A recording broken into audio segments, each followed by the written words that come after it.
This is Shame the Game, a new series here at Shake and Make Gaming where we shame all things game related. First up, 5 of the most shameful bad guys in gaming history.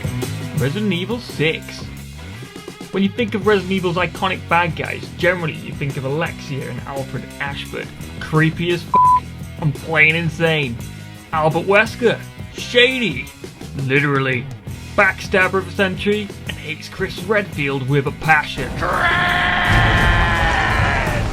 When it comes to the highly anticipated 6th game, we got, drumroll, Derek C. Simmons.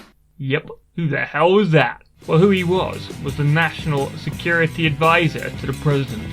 In a suit, yep, he's a businessman who was responsible for the death of the President and the bioterror attack. All for the greater good, or so he said. Mega shame points for not being memorable, even though he transformed into an absolutely ridiculous, stupid T-Rex style biomonster. Remembering him yet? No, exactly. That's why he's on the shame list. Diablo.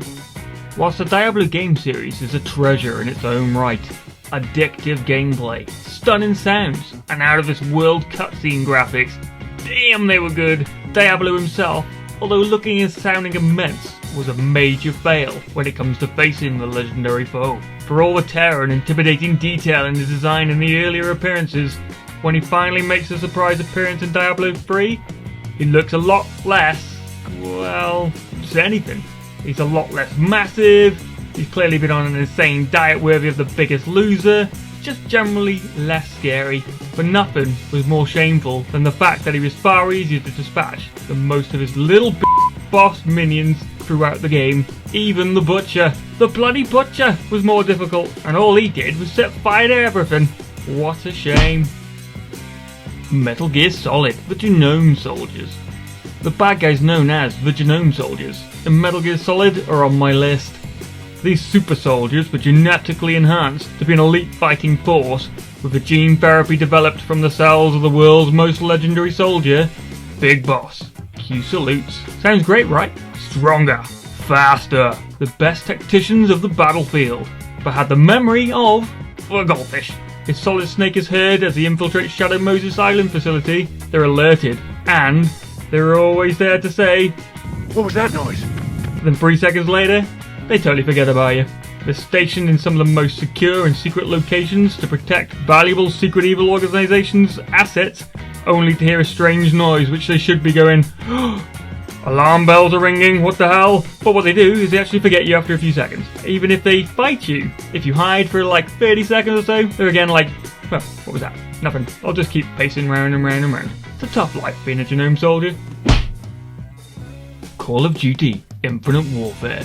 So here is Call of Duty's 16th, yes, 16th game entry into the series, and things must have been getting stale. Not only is the game's plotline a war in space, supposedly in the nearest future, which is sort of a shame in its own right, Call of Duty developers decided to jump on the bandwagon of popular culture by hiring the immensely popular Kit Harington, aka Jon Snow, as the main antagonist. And while the voice acting is pretty good on its own right, considering the shamefully bad storyline, why oh why did they have to use Harrington's face? It would have been perfectly acceptable to use as accredited voice acting and have a mean looking SOB, I don't know, some bold buff guy covered in scars and tattoos with a gun arm, that kind of thing. Instead, they basically slotted the good looking Jon Snow's face just to try and claim any Throne fans' hype in the hope to mask a poorly written game with generic copy and paste trigger happy gameplay from the previous games. Lazy and shameful.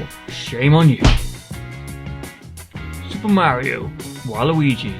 Super Mario is one of those iconic games with possibly one of the biggest cult followings in gaming history. He makes a great sound when he jumps, he always saves the day, and he's a plumber in his day-to-day life of working class hero.